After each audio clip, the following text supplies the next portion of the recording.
En relación con la diferencia de los diversos datos, hay que tener en cuenta el punto de partida esencial cuando se cometen actos violentos es el subregistro. Siempre hay una cifra negra. Hay una cifra negra en el presente y eso lo sabe cualquier estudioso de los derechos de la violencia cotidiana, entre otras. En el caso de la violencia política, el subregistro suele ser mayor. ¿Por qué suele ser mayor? Porque detrás de la violencia política, de esta violencia sistemática, generalizada y masiva, hay grandes aparatos y los grandes aparatos infunden miedo. Entonces, con enorme frecuencia los subregistros están determinados por el miedo arraigado en las víctimas que prefieren no denunciar. La desarticulación, el segundo elemento, es que la violencia contra la Unión Patriótica fue tal en ciertas zonas que hubo una total desarticulación de las redes de las personas, desplazamiento, exilio, silencio por miedo, y el partido, las juntas patrióticas y otros órganos de coordinación simplemente desaparecieron, de tal manera que lo que se tiene que hacer es un trabajo de arqueología de datos. Y muchas veces nadie sabe o no recuerda ni siquiera los nombres de las víctimas, del vecino cuyo hijo fue asesinado, que se desplazó. Esos registros no existen. Y hasta hoy en día nos hemos encontrado con muchas víctimas sobrevivientes de la Unión Patriótica que no quieren hablar, que no quieren dar los datos y que todavía tienen y sienten un profundo temor. Entonces el temor es el gran determinante del subregistro. El segundo es la intencionalidad en quien registra. Y aquí pues no quiero entrar en especulaciones, pero uno supone que hay quien quiere registrar y quien no quiere registrar. La sala decidió hacer un ejercicio complementario y autónomo porque en el marco del sistema estadístico básico internacional, con 3 listas, es decir, con 3 bases de datos, se logra, en el caso de los eventos de violencia letal, se logra una cifra confiable. Aquí nosotros tenemos 7, de tal manera que la confiabilidad es altísima. Una vez allegados los registros se ponen en duda. Aquí no hubo una simple traspolación, un simple paso de los registros hacia la base de datos.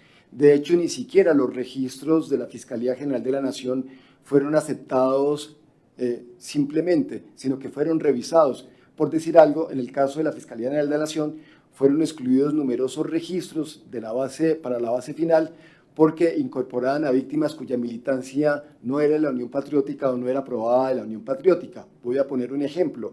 La Fiscalía General de la Nación, en la base de datos que remitió, incluía el asesinato de Carlos Pizarro León Gómez, básicamente porque habían hecho una agrupación en términos de macrocriminalidad o de modus operandi, en donde el homicidio de Carlos Pizarro León Gómez, el entonces directivo del M-19, del desmovilizado M-19, coincidía con una serie de patrones de crímenes contra miembros de la Unión Patriótica, como Bernardo Jaramillo, Gabriel Santamaría, Teófilo Forero, José Antequera y demás, que eran personas que tenían una protección en el DAS.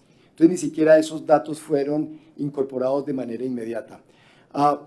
En el caso de la Fiscalía de la Nación, los datos entregados inicialmente, que son algo más de 1.600 en el primer informe, tuvieron que ser complementados por un trabajo adicional de la sala en un ejercicio de interlocución con la Fiscalía General de Justicia Transicional, que aportó otros 1.100 casos. Es decir, que el informe inicial presentado y radicado en el año 2018 era supremamente incompleto respecto a lo que tenía la Fiscalía General de la Nación en investigaciones que estaban relacionadas básicamente con justicia y paz. Muchos de los registros, ¿por qué la diferencia? Básicamente por los criterios de inclusión. Y aquí lo que se hizo fue establecer unos criterios de inclusión en donde tuviéramos la mayor certeza de la militancia o de la membresía de la Unión Patriótica, y se incluyeron aquellos casos en donde estaba aprobada en un crimen la militancia o membresía de alguien de la Unión Patriótica y que en ese hecho hubiera muerto otra persona. El caso de la masacre de Segovia, hay un caso del asesinato de una dirigente de la Unión Patriótica en Natagaima en el año 2004, en donde además de ser asesinada ella, es asesinada su nieta que tenía 5 meses, porque en el momento en que se le dispara, ella la tenía cargada en los brazos. Esos son el tipo de diferencias. Entonces hay quienes incluyen, por ejemplo, a esa bebé o quienes no la incluyen. Nosotros decidimos incluirlo por la centralidad de las víctimas y porque son los mismos hechos. Hay una unidad de hechos y hay una unidad en los aparatos criminales. Ahora, lo que hemos vislumbrado es que hay una continuidad en algunos miembros de los aparatos criminales. No es un único aparato criminal, son aparatos criminales concatenados de manera diferente con múltiples intereses y expresiones diversas en lo regional y que tienen de manera permanente una relación con miembros de instituciones del Estado, principalmente con miembros tanto del DAS como de las fuerzas militares, y para el año 2000, por ejemplo, con la Fiscalía General de la Nación. Gracias, magistrado Salazar. Yo le pediría a la doctora Belkis si puede contestar la tercera pregunta de Andrés González respecto a la apertura de los nuevos macrocasos o de los nuevos casos. Sí, muy importante reiterar que la forma como la sala de reconocimiento apertura sus casos es un proceso, una metodología de agrupación, de concentración, de priorización. Para el caso de las 3 concentraciones que actualmente la sala tiene, una concentración nacional de crímenes cometidos por la FARC, una concentración nacional de crímenes cometidos por las fuerzas públicas, muchos de ellos en connivencia con paramilitarismo, y el tercer caso nacional de crímenes cometidos contra pueblos y territorios étnicos. Estamos en la fase de concentración y a portas de radicar los proyectos de autos para iniciar una discusión en sala de estas 3 grandes priorizaciones. Entonces esperamos que muy pronto ya tengamos esta priorización, estas 3 grandes priorizaciones. Por otra parte, quisiera, y a propósito de este espacio donde se está socializando esta priorización interna que ha hecho la sala de reconocimiento en el marco del caso 06, es importante aclarar que si bien hace 2 años, como lo planteaba el magistrado Gustavo, se priorizó este caso 06 de los 7 macrocasos que avanza la sala en su investigación, hoy se expone la priorización interna donde ya hay unos hallazgos muy importantes y donde la contrastación rigurosa, detallada de estas grandes bases de datos son muy importantes para efectivamente mostrar que aquí no se quedan con datos ni con narrativas de una u otra, de uno u otro sector oficial, no oficial, de víctimas, sino que el proceso es contrastar para avanzar en este esclarecimiento de verdad y en la develación de estos grandes patrones macrocriminales. Entonces, muy pronto tendremos ya la priorización de estos grandes macrocasos nacionales, pero que actualmente pues estamos haciendo ese trabajo de análisis para efectivamente hacer la entrega a la sala de los autos de priorización e iniciar un proceso ya de debate interno. Gracias, magistrada Belkis Izquierdo. Ahora tenemos unas preguntas a través de la plataforma Teams. Empezamos con Jordan Rodríguez del Espectador. Jordan, buenas tardes. Buenas tardes, magistrados, magistrada. Adelante, por favor. Bueno, esta pregunta es para el magistrado Cifuentes. Y la JEP en este momento sostiene que los avances en esta priorización, los avances de la investigación en el caso de la UP, pues son un gran avance, ¿no? Y pues llegan justo mientras la Corte Interamericana de Derechos Humanos estudia un caso contra Colombia por el exterminio de la UP. ¿Ustedes creen que esta decisión podría incidir en ese fallo que sigue pendiente en el sistema interamericano, estos nuevos hallazgos?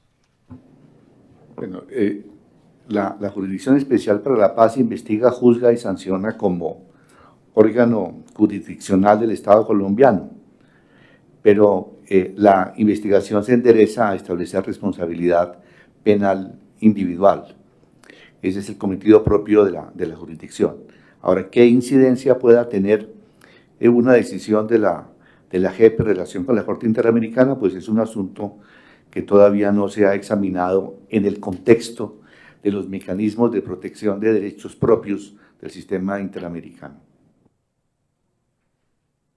Gracias, doctor Cifuentes. Continúa Patricia Uribe de Noticias 1, también preguntando a través de la plataforma Teams. Patricia, buenas tardes. Muy buenas tardes a todos, buenas tardes magistrados. Una pregunta también para el magistrado Cifuentes, pues teniendo en cuenta el avance pues importante pues para esclarecer estos hechos de la muerte de miles de miembros de la Unión Patriótica, ¿cómo ha sido ese aporte de los comparecientes precisamente para esclarecer esos hechos? ¿Ha sido importante? ¿Cómo ha sido esa parte significativa?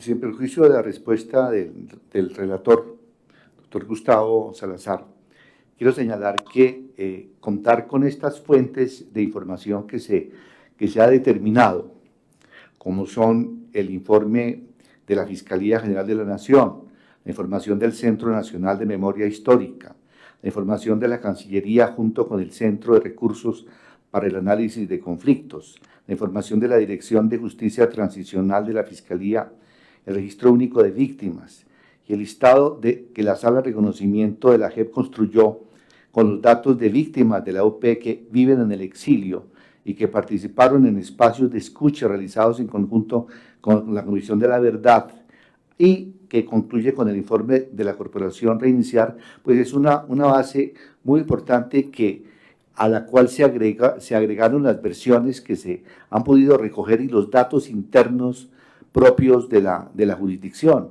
Es la integración de estos datos lo que lleva, como lo señala la presidenta de la Sala de Reconocimiento, a unos hallazgos que ya permiten adelantar la priorización que a su turno supone una sistematización de toda esta información y, naturalmente, las personas que van a ser llamadas a versión van a tener que hacer aportes de verdad que serán contrastados con una muy robusta base documentaria y de pruebas con las cuales ya cuenta en este momento la JEP.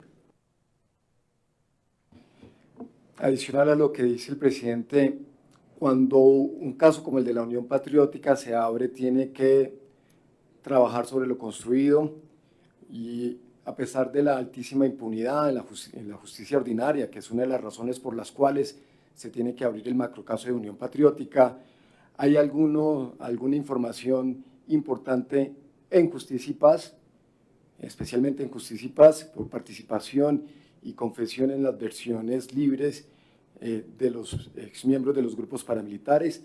Algunos casos emblemáticos de la justicia ordinaria, hay declaraciones muy significativas de personas como Alonso, el negro Vladimir, Alonso de Jesús Quintero, creo que ese es el nombre, Alonso de Jesús Vaquero, quien rinde más de 30 o 40 testimonios, versiones indagatorias, y en donde entrega amplísima información que, curiosamente, la Fiscalía General de la Nación deja quieta. Sin embargo, aquí hay que dividir, también se encuentran casos emblemáticos, lo que podríamos denominar o hemos denominado como casos faro, que son investigaciones impecables en la justicia ordinaria, llevadas con todo el celo y todo el juicio, que permiten esclarecimiento sobre eventos específicos, pero que a veces se quedan cortos por no conectar con la totalidad de los eventos que se daban en cierto contexto y en cierto momento. Tenemos algunos casos de ellos en el Tolima, en Urabá y en el Meta. Adicionalmente, la Sala ha realizado múltiples inspecciones judiciales a documentos de archivo. Grosso modo puedo decir que son más o menos unas 160, si no más, inspecciones judiciales en donde se han recopilado alrededor de 12.000 documentos que hemos ido mostrando, muchos de ellos en versiones que son públicas, no todas son públicas. Se ha recopilado también información existente en la Procuraduría General de la Nación, casos de investigación sobre responsabilidad disciplinaria que contenían acervos probatorios importantísimos. Y por último, en relación con los comparecientes, si bien muchos de ellos son reticentes y no colaboradores, también hemos tenido casos de comparecientes que han ayudado a esclarecer crímenes específicos aparatos organizados y dinámicas regionales específicas en momentos determinados y que han permitido y que son fundamento para el llamado a versiones futuros y actuales que se han realizado. Gracias, magistrado Salazar. La última pregunta por Teams es de la colega Constanza Vieira, del Diario Público de España. Constanza, buenas tardes. No se está escuchando, Constanza. Micrófono, por favor.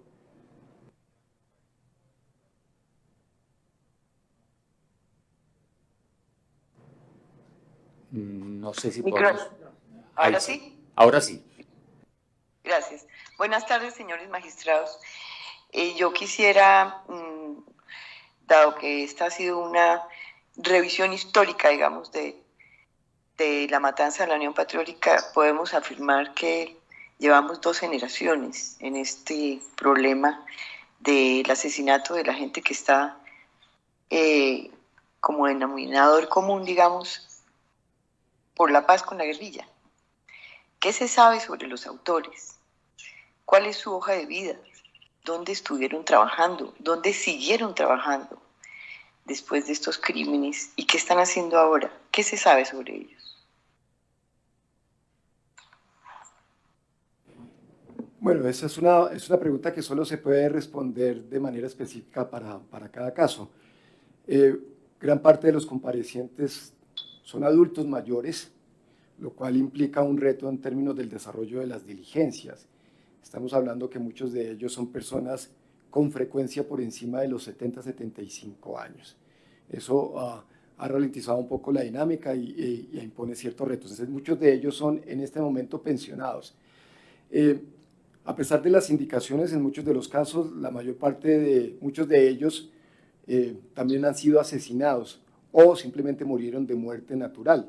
Voy a dar el nombre de una persona que aparece señalada en múltiples investigaciones y por múltiples testimonios, que es el señor Alberto Romero Otero, quien ya murió. Entonces, muchos de ellos ya murieron de muerte natural o por razones violentas.